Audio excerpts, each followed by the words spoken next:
Bueno, y regresamos a esta semana con Raquel. Tenemos con nosotros a la abogada Betty Llorente. Estábamos hablando sobre la ley que se ha estado discutiendo esta semana, que como estábamos diciendo todavía no se ha aplicado, pero ha empezado esta controversia. Y yo creo que también ha empezado una conversación sobre las protecciones que tienen las personas de un punto de vista criminal.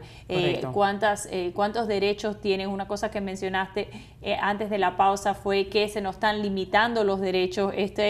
Como le decimos nosotros en el mundo legal, la vida después del 9/11, ¿no? Correcto. Que ha cambiado dramáticamente, y en muchos casos lo interesante de esto es que no hemos acostumbrado. El otro día yo estaba hablando con una persona en el aeropuerto y es increíble cómo nos hemos acostumbrado a que nos violen lo que en muchos casos son derechos humanos, que simplemente hace una década no se hubiera resistido, pero como que con esto de proteger lo que es la nación en los momentos que estamos, hemos dejado ir muchos de nuestros derechos, y algunas personas no entienden los impactos que esos tienen más allá. Es correcto. Es correcto. Bueno, del punto de vista de los derechos que uno tiene, los clientes, el acusado, nosotros obviamente como abogada criminalista, cuando una persona está acusada de un crimen, tiene el derecho a un abogado. Y si él no puede pagar a un abogado, el Estado le proviene a él un abogado, que en este caso sería el defensor público. Que son abogados igual. Yo cuando empecé como abogado de oficio, que le dicen en Cuba, y esa persona es igual que yo, lo que la corte se lo paga. Desafortunadamente, con todos los cortes que ha habido con lo que está pasando en el Estado, y los recortes a los policías y todo eso, el sistema completo está siendo cortado, y es muy difícil, porque esos derechos que uno tiene, tú sabes, la realidad es que uno no quiere mandar a la cárcel a una persona que es inocente, y pasa mucho, y muchas veces es por los mismos recortes que tienen. Claro. A la misma corte lo han cortado increíblemente.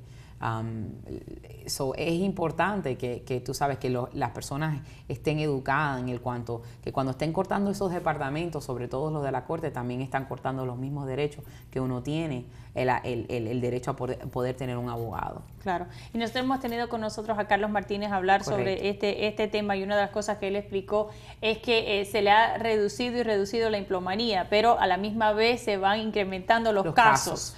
Entonces los abogados tienen más y más casos, y una de las cosas que discutimos con él para la próxima sesión legislativa es hacer un cambio sobre las licencias y el manejar sin licencia, que eso es técnicamente un crimen, es algo criminal, pero a la misma vez toma tanto tiempo y tantos recursos de la corte cuando es algo ministerial, ¿no? No, y es tristísimo, desafortunadamente es tristísimo que eso pase. Hay muchas personas que están en la cárcel porque no tienen los recursos para poder arreglar su licencia, y luego los meten presos porque no pudieron pagar el seguro, o no pudieron pagar una multa, o no pudieron pagar la escuelita. Y en sí no son criminales como la palabra que uno dice, ¿por qué tú estás en la cárcel?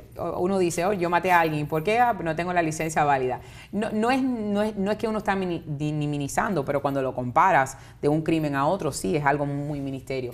Los mismos abogados particulares, criminales, hemos ayudado a Carlos muchas veces nosotros por ayudar a la oficina, que tanto hace por los clientes del condado.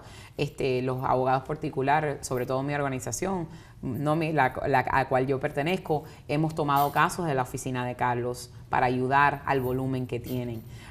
Y los hemos hecho de gratis, hemos acogido casos de gratis para ayudar a esos clientes, para que ellos tengan la posibilidad de tener esa representación, o más representación de la que actualmente tiene, por la limitación que tiene Carlos y la oficina de Carlos. Claro, y otra cosa también cuando hablamos del sistema criminal, que muchas personas no se dan cuenta, es sobre las limitaciones de tiempo. Correcto. También, que es muy importante. No es como el mundo civil, correcto, donde las cosas se pueden extender. Cuando hablamos del derecho que tiene una persona de ir delante de un juez, hay un tiempo sí, correctamente. fijo. A las 24 horas de una persona estar arrestado, tienen que presentarlo frente al juez. Obviamente muchas veces hay las fianzas, y entonces ese es el primer derecho. Y después, cuando es un crimen de menor grado, el derecho de ir a juicio en 90 días, a no ser que haya habido alguna continuación de parte de la defensa.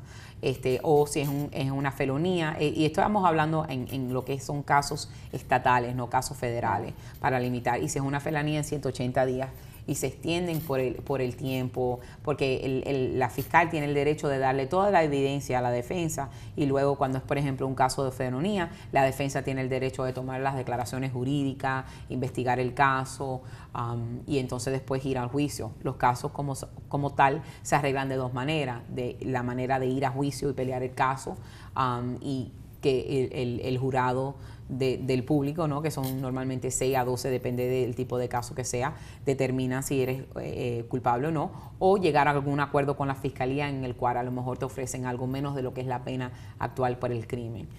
Y muchas veces lo hacen porque hay factores mitigados que no, tú sabes. Pero es triste lo que está pasando, sobre todo cuando no tenemos dinero para poder a darle a las personas el derecho ese constitucional de ser protegido bajo la ley, y tener un jurado que decida esas cosas. Y por eso yo siempre digo, cuando tengo la oportunidad, muchas veces se ponen bravas las personas cuando reciben la notificación de ir a servir en un jurado.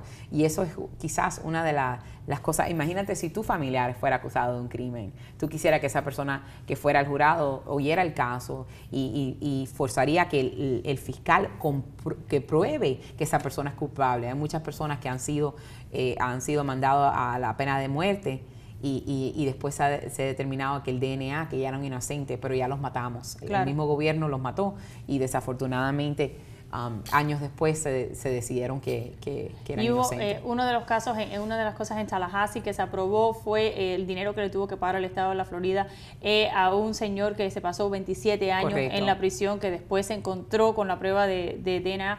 Me parece que el Innocence Project tuvo que ver con Claro, tuvo que ver eso para comprobar que él simplemente no era el que lo había hecho. Y yo creo que eso es algo que interesantemente las personas no entienden también de este proceso.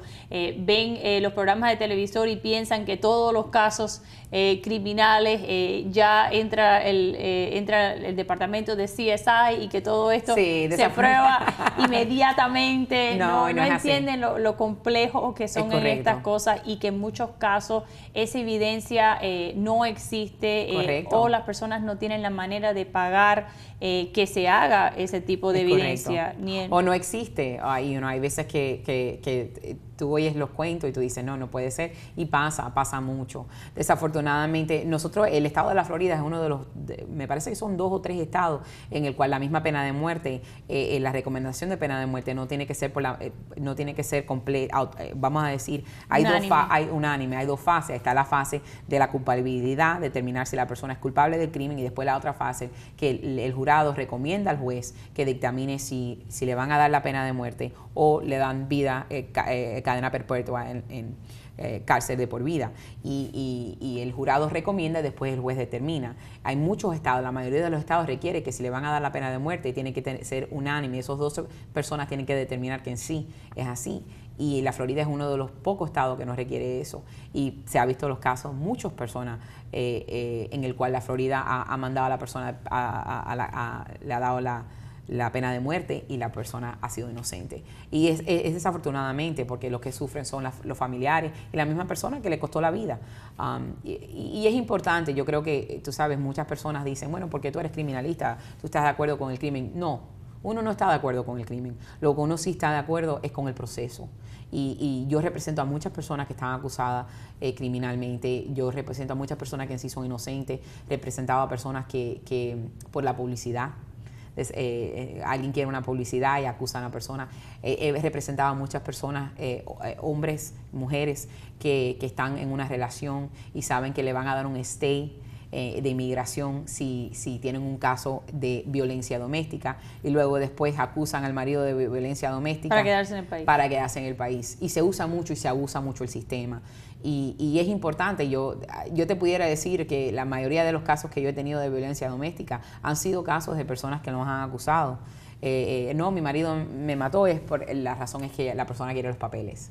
Y entonces el hombre está ahora, tú sabes, enfrentando tú sabes, un año en la cárcel, enfrentando todo este tipo de... basado en una mentira. Hay personas que han perdido los mismos policías. Yo he representado policías que los han acusado de violencia doméstica por la misma situación y han perdido sus trabajos, porque después se declaran que son inocentes. Pero ya es muy tarde. Pero ya es muy tarde porque en la parte del trabajo pierden el trabajo. Y la publicidad también. Y es bien triste, y creo que como criminalista creo que es importante, es un trabajo muy importante. Y tú sabes, uno vive eso con el cliente, y para mí es muy personal. Yo doy lo mejor de mí, porque es importante que existan todavía personas que protejan, porque nosotros no estamos protegiendo a esa persona, nosotros estamos protegiendo a los derechos constitucionales de todos nosotros como ciudadanos. Claro. El mismo ejemplo de lo que hablamos anteriormente. Claro, claro. Bueno, muchas gracias. Gracias a Peri, ti por estar con nosotros, y gracias al comisionado Javier Suárez. Espero que tengan un lindo fin de semana. Les ha hablado Raquel Regalado.